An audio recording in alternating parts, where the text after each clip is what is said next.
तरह से मैं मीना तिवारी। आज हम बात करेंगे हड्डियों की। जी हाँ, हड्डी में दर्द और चलने में परेशानी आज के दौर में मानो हर दूसरा इंसान इससे ग्रस्त है। बात होगी विशेषज्ञ से कि क्या कारण है हड्डियों के कमज़ोर होने का और कैसे हम इसे मजबूती दे सकते हैं। हम ये भी जानेंगे कि बाल्यावस्था से यानी बच्चों को शुरू से ही खान पान में ऐसा क्या दिया जाए, उनके रहन सहन में ऐसी क्या चीज़ें शामिल की जाए जिससे युवावस्था और उसके बाद उनकी हड्डियों में कमजोरी की स्थिति ना आए। इन सारी चीज़ों पे बात करने के लिए आज हमारे साथ पीजीआई के हड्डी रोग विभाग यानी ऑर्थोपेडिक डिपार्टमेंट के डॉक्टर विशाल जी हैं। वो हमें बताएंगे कि हड्डियाँ आज के दौर में क्यों कमज़ोर हो रही हैं। जो बीमारी 40 साल के बाद होती थी हड्डियों की कमजोरी वाली, वो अब युवावस्था में क्यों चपेट में ले रही है लोगों को और इससे बचाव की क्या उपाय है। स्वागत है सर आपका। धन्यवाद। ऐसा है ना कि ये जो चीज़ अब आ रही है, प्रॉब्लम्स जो भी आ रहे हैं हड्डियों के, वो मल्टी फैक्टोरियल है। उनके लिए बहुत सारी चीज़ें रिस्पॉन्सिबल हैं। हम शुरू करें बाल्यावस्था से, तो आप देखो हमारे टाइम में हम लोग की जॉइंट फैमिली होती थी। कोई ना कोई दादी, नानी, मौसी, बुआ, कोई ना कोई घर में ध्यान रखने वाला होता है। अब क्या हुआ कि वो जॉइंट फैमिली जो है, अब वो हट करके अब मेड कल्चर आ गया। हस्बैंड वाइफ दोनों नौकरी पेशा हो गए और बच्चे अब मेड के भरोसे घर में पलते हैं। तो लाड़ प्यार, खान पान में काफ़ी बदलाव आ गया है। ये तो है ही है। उसके बाद अब फिर जैसे हम लोग बचपन में तब गंजी पैंट निकर डाल करके और हम लोग खेलते कूदते थे, मट्टियों में खेलते थे, गलियों में खेलते थे। अब वो क्या हो गया, अब वो कल्चर जो है वो बदल करके अब हम बैडमिंटन कोर्ट में या फिर लॉन टेनिस एकेडमी, जो गली गुच्छे से अब हम आ गए एकेडमी में।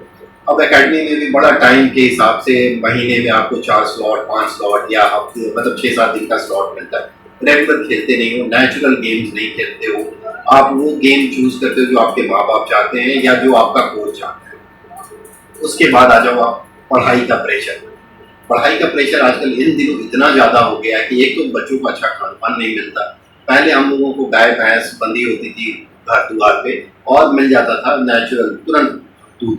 अब क्या है, वही दूध पैकेट में आता है। वो पैकेट कितने दिनों का है, फिर आता है, बॉईल करते हो, फ्रिज में रखते हो, फिर बॉईल करते हो। इससे उसकी गुणवत्ता जो न्यूट्रिशन वैल्यू है, न्यूट्रिटिव वैल्यू है, वो खत्म हो जाती है। पीते तो हम दूध है, बट दूध माइनस न्यूट्रिएंट्स हम पी रहे हैं और हमें फीलिंग ये है कि हम दूध पी रहे हैं। अब जो पहले हम हरी साग सब्जी खाते थे, अब सब रेफ्रिजरेटेड फ्रोजन लेते हैं। 2-2, 4-4 दिन, 5-5 दिन का कोल्ड स्टोरेज से लिया हुआ सामान वो लेते हैं। पहले हम गांव में फल पेड़ से ले लेते थे। अब यहाँ क्या है, यहाँ आप फल जाओगे, दुकानदार भी अपने फ्रिज से निकाल के या कोल्ड स्टोरेज से निकाल के देगा, तो जिससे न्यूट्रिटिव वैल्यू काफ़ी कॉम्प्रोमाइज है। जो मैं पहले बोल रहा था कि पढ़ाई का प्रेशर, अब आप देखो हमारे समय में 2-3 किताबें हाथ में लेके हम स्कूल पहुँच जाती हैं। अब के बच्चों का बैग इतना भारी होता है कि उसी समय बचपन में ही उनकी कमर झुक जाती है। तो जो आप बच्चे बड़े हो रहे हैं जिनको स्ट्रेट होना चाहिए था, उनका कमर यदि अभी से उस वजन से और प्लस खान पान उतनी अच्छी नहीं है, तो फिर वो उतना बोझ ले रहे हैं। तो इस सब चीज़ों से बहुत फर्क पड़ता है। एक तो बचपन में लाड़ प्यार ना मिलना, दादा दादी का, नाना नानी का, जो लंबे समय तक हम लोगों को मिला। दूसरा, खान पान में कॉम्प्रोमाइज। तीसरा, लिविंग लाइफ स्टाइल। उसके बाद अब आप आ जाओ, माँ बाप दोनों नौकरी पेशा है। मान लो शाम को लेट आए, किसी मम्मी को पापा को खाना बनाने का मन नहीं किया, फास्ट फूड ऑर्डर कर देंगे। वो फास्ट फूड स्वाद में तो बड़ा अच्छा लगता है, फिर वो क्या, वो बच्चे फिर जिद करना शुरू कर देते हैं और फिर एक विशियस साइकिल शुरू हो जाती है। लोगों को लगता है क्यों खाना बनाना है यार, ऑर्डर ही कर दो। बट वो ऑर्डर किया हुआ खाना पुराना होता है, ज़्यादा स्पाइसी होता है, उसकी न्यूट्रिटिव वैल्यू ऑलरेडी कॉम्प्रोमाइज होती है।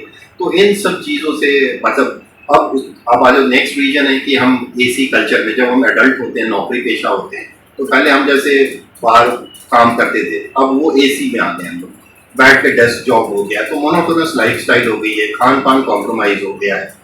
तीसरा चीज़ और भी बड़े हमारे सोसाइटी में बढ़ रहा है, वो है अल्कोहल, शराब। ये एक सोशल स्टिग्मा है। लोग बोलते हैं पार्टी ड्रिंकिंग, ओकेजनल ड्रिंकिंग, वो पहले नहीं होती थी। हमने अपने बाल्यावस्था में तो ओकेजनल ड्रिंकिंग, पार्टी ड्रिंकर नाम का शब्द नहीं सुना। लेकिन यहाँ ओपीडी में किसी से पूछो कि शराब पीते हो, वो बड़ा मोटा कभी कभी पी लेते हैं। तो और फिर बोलते नहीं कभी पार्टी में पी लेते हैं, कोई बोलता है सैटरडे संडे पी लेते हैं। ये चीज़ हम पहले नहीं सुनते थे या जानते थे। वो हो गया। फिर स्मोकिंग, आप विश्वास नहीं करोगे, जितने भी मरीज आते हैं उसमें से मैं पूछता हूँ बीड़ी पीते हो, बोलते हैं कभी कभार पी लेते हैं। मैं बोला पॉकेट में बीड़ी है, सिगरेट है? बोलते हैं हाँ जी है। फिर कभी कभार पीने वाला बंदा भी यदि मान लो डॉक्टर के पास आ रहा है और बोल रहा है कि हाँ बीड़ी है, उसे मैं रिक्वेस्ट करके उनका बीड़ी और वो तो लाइटर तो फिकवा देता हूँ, बट आई डोंट नो कि कितना इसका इम्पैक्ट पड़ रहा है सोसाइटी में। लेकिन हाँ, इस तरह के जो हमारे हालात हैं या जो हम ये खान पान और इस तरह के शराब और निकोटिन का चलने का तरीका है जो हम ले रहे हैं, ये बहुत डेट्रीमेंटल है हमारे लाइफस्टाइल के लिए।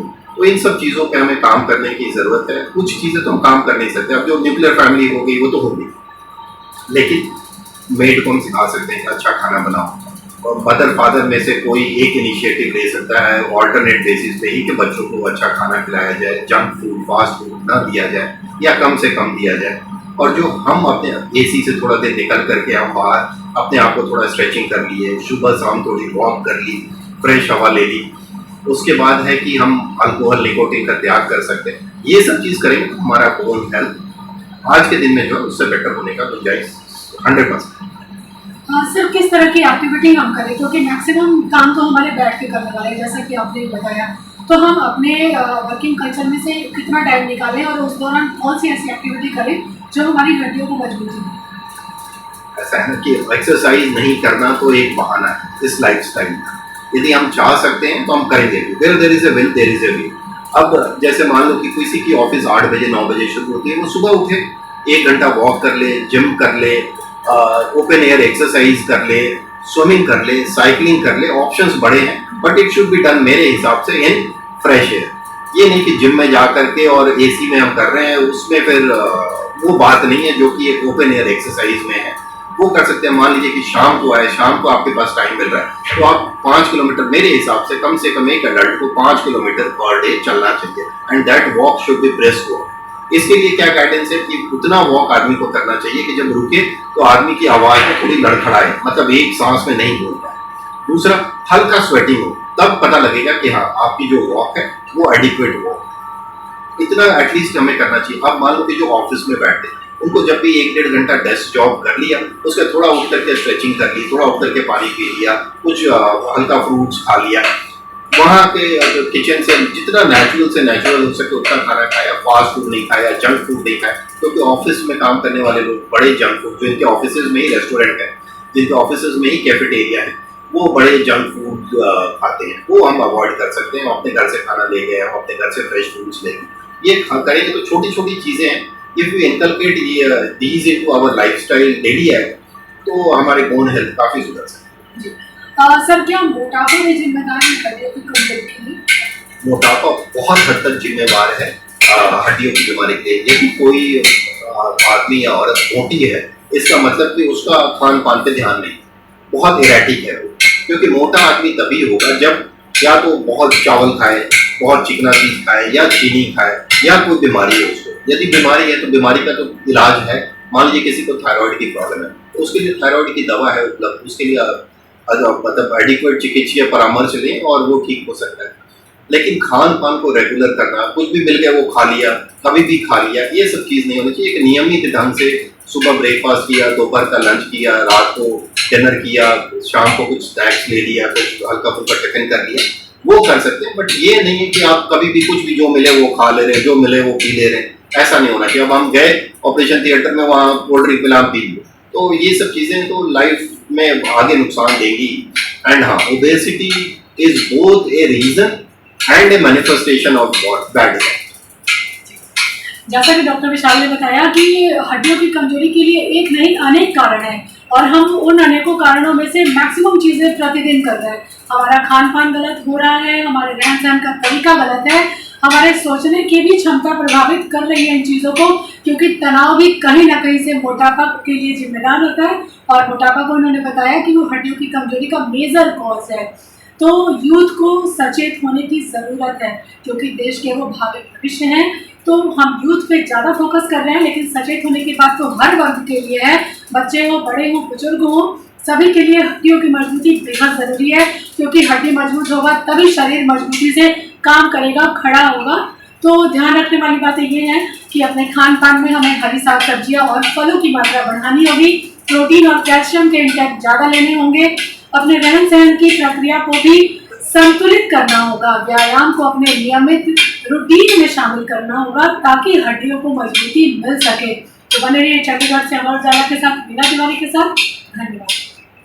अगर आप ये वीडियो YouTube पर देख रहे हैं तो हमारे चैनल को सब्सक्राइब कर बेल आइकन दबाएं और Facebook पर देख रहे हैं तो हमारे पेज को लाइक करें।